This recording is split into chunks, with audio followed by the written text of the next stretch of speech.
মে মাসের 5 তারিখে রাত্রে অর্থাৎ 6 তারিখে সেই দিন কোনো গোলাগুলি বা সেরকম কোনো ঘটনাই ঘটেনি। আপনি দেখেছেন যে গায়ে লাল রং লাগিয়ে পড়ে আছে, যখন পুলিশ যে ডাক দিচ্ছে উঠে দৌড় মারছে, দেখা গেল লাশ দৌড় মারলো।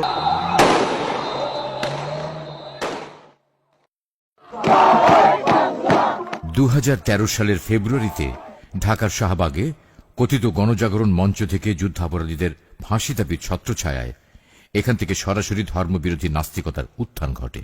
ধর্মীয় পোশাক, দাড়ি টুপি থেকে শুরু করে ধর্মীয় প্রতিষ্ঠান, মসজিদ, মাদ্রাসা নিয়ে কটাক্ষ করা শুরু হয়। এমনকি গণজাগরণ মঞ্চের কতিপয় নাস্তিক ব্লগার ইসলাম ধর্ম ও প্রিয় নবী হযরত মুহাম্মদ সাল্লাল্লাহু আলাইহি সাল্লাম এবং আল্লাহকে নিয়ে নানান অশ্লীল ও অপমানজনক কিচ্ছা কাহিনী ইন্টারনেটে ছড়িয়ে দিতে থাকে। শাহবাগের মতো গুরুত্বপূর্ণ 4 রাস্তার সংযোগস্থলে র্যাব পুলিশের কঠোর নিরাপত্তায় চলে এসব ধর্মবিরোধী প্রচারণা। রাত দিন স্লোগান, বক্তৃতা, বিবৃতি দিয়ে এখান থেকে মাদ্রাসার শিক্ষা ব্যবস্থা সহ বিভিন্ন ধর্মীয় প্রতিষ্ঠান বন্ধ করার দাবি তোলা হয়। নাস্তিক ব্লগারদের ধর্মবিরোধী এসব অপতৎপরতার প্রতিবাদে দেশ জুড়ে ধর্মপ্রাণ মুসল্লিদের বিক্ষোভ দমনে ক্ষমতাসীন আওয়ামী সরকার খড়গহস্ত হয়। বাংলাদেশের নাস্তিক মুরতাদরা ইসলামকে খতম করতে চায়, তার প্রতিবাদে আমাকে মারা হয়েছে, আমার টুপি ফেলে দেওয়া হয়েছে, আমার পাগড়ি ফেলে দেওয়া হয়েছে, পাঞ্জাবি ফেলা হয়েছে, আমাকে মারা হয়েছে, রক্তাক্ত করা হয়েছে। একদিকে ধর্মদ্রোহী নাস্তিক ব্লগারদের উস্কানি, অন্যদিকে পুলিশ, র্যাব সহ সরকার দলীয় সন্ত্রাসীদের দিয়ে নির্বিচার মুসল্লি হত্যার প্রতিবাদে বাংলাদেশের কওমি মাদ্রাসা সমূহের আধ্যাত্মিক শিক্ষক আল্লামা শাহ আহমদ শফির আহ্বানে সংগঠিত হয় হেফাজত ইসলাম। 2013 সালের 5 মে ধর্মীয় অনুভূতিতে আঘাত প্রদানকারী নাস্তিকদের বিচারের দাবিতে পূর্ব ঘোষিত ঢাকা অবরোধে সারা দেশ থেকে আসা হেফাজতে ইসলামের কর্মীরা ঢাকার বিভিন্ন পয়েন্টে অবস্থান নেয়। হেফাজতের এই কর্মসূচি ছিল অহিংস। কোরআন সুন্নাহ অনুযায়ী এই 13 দফা দাবির বাস্তবায়ন এবং নাস্তিক ব্লগারদের শাস্তির দাবিতে আমরা আজকে এখানে একত্রিত হয়েছি।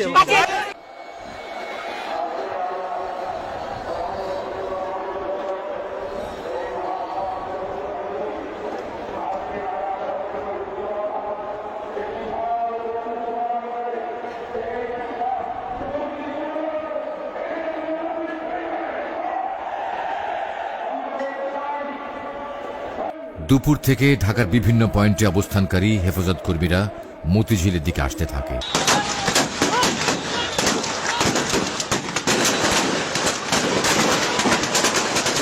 কিন্তু মতিঝিল আসার পথে বিভিন্ন স্থানে হেফাজত কর্মীরা সরকার দলীয় ক্যাডার ও আইন শৃঙ্খলা বাহিনীর সদস্যদের নানারকম হামলা ও বাধার মুখে পড়ে।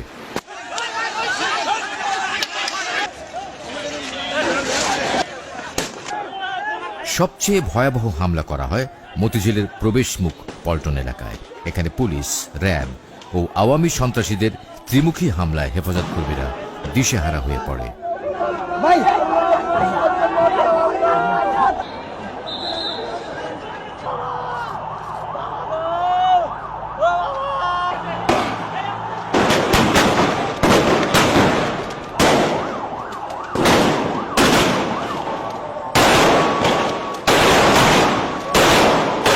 সন্ধ্যায় পুলিশ, র্যাবের ছত্রছায়ায় আওয়ামী যুবলীগের কর্মীরা বায়তুল মুকাররম মসজিদ এবং এর সন্নিহিত এলাকা দখলে নিয়ে ভয়াবহ তাণ্ডব চালায়। পল্টন এলাকার অফিস, ব্যবসা প্রতিষ্ঠানে ভাঙচুর, লুটপাট ও অগ্নিসংযোগ করে ত্রাসের রাজত্ব সৃষ্টি করে।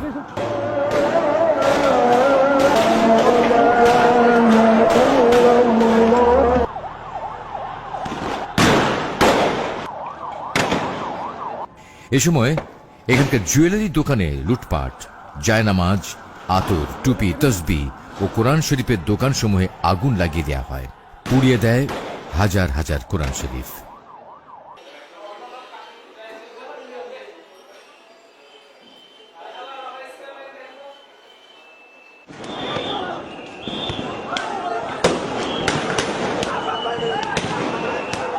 পুলিশ ও আওয়ামী সন্ত্রাসীদের হামলায় সমাবেশে আসার পথে অন্তত 20 হেফাজত কর্মী নিহত হয়।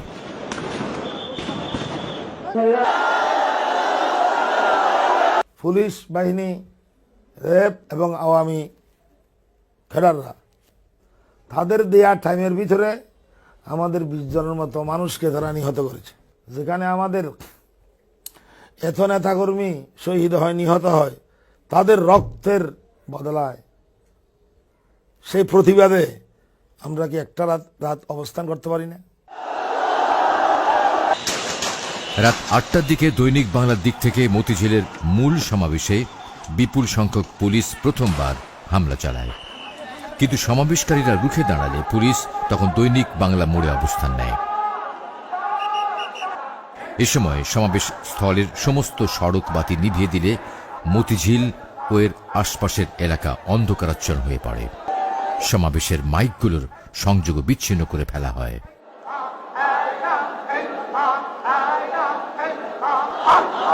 যারা বেশি ক্লান্ত হয়ে গেছে তারা ঘুমে গেছে, আর বাকিরা জিকির করতেছে।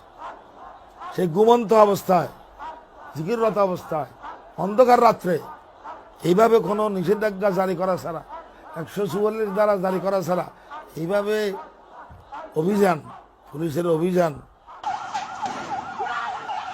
রাত 2টার পর যৌথ বাহিনীর 2টি গ্রুপের একটি দৈনিক বাংলার দিক থেকে এবং অন্য গ্রুপটি নটরডেম কলেজের দিক থেকে অন্তত শখানেক রাইট কার, সাঁজোয়া যান, জল কামান নিয়ে অতর্কিতে হামলা করে।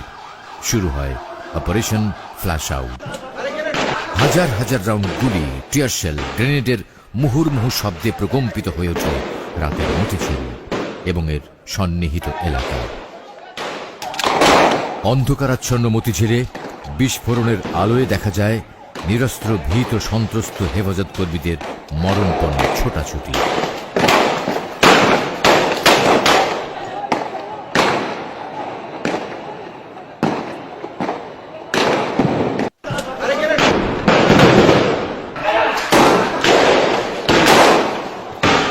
নির্বিচার গুলিতে বেঘরে প্রাণ হারালেন অনেক ঘুমন্ত হেফাজত কর্মী। মুহূর্তেই মতিঝিল পরিণত হল মৃত্যুপুরীতে।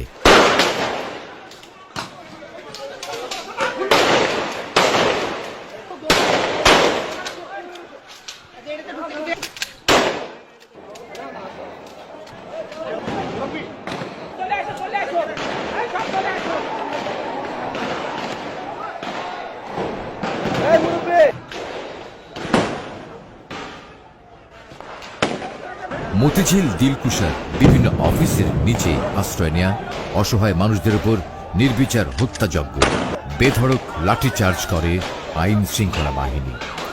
তাদের নৃশংস তাণ্ডব থেকে জীবন বাঁচাতে ফুটপাত, অলিগলি, ছোট ছোট ভবনের ছাদ, কোথাও আশ্রয় নিয়ে টিকতে পারল না দেশের প্রত্যন্ত গ্রাম থেকে আসা ইসলাম প্রিয় সব মানুষ।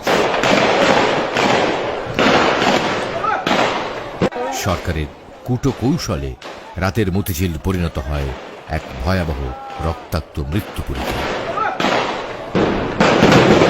বিকেল থেকে বিভিন্ন গণমাধ্যম অফিসে মন্ত্রণালয় থেকে হেফাজতের সংবাদ পরিবেশনে নানা রকম নিষেধাজ্ঞার কথা জানানো হয়। পুলিশের নির্দেশ উপেক্ষা করে যে 2-4 জন সংবাদকর্মী সেখানে উপস্থিত ছিলেন তারাও হামলার শিকার হন।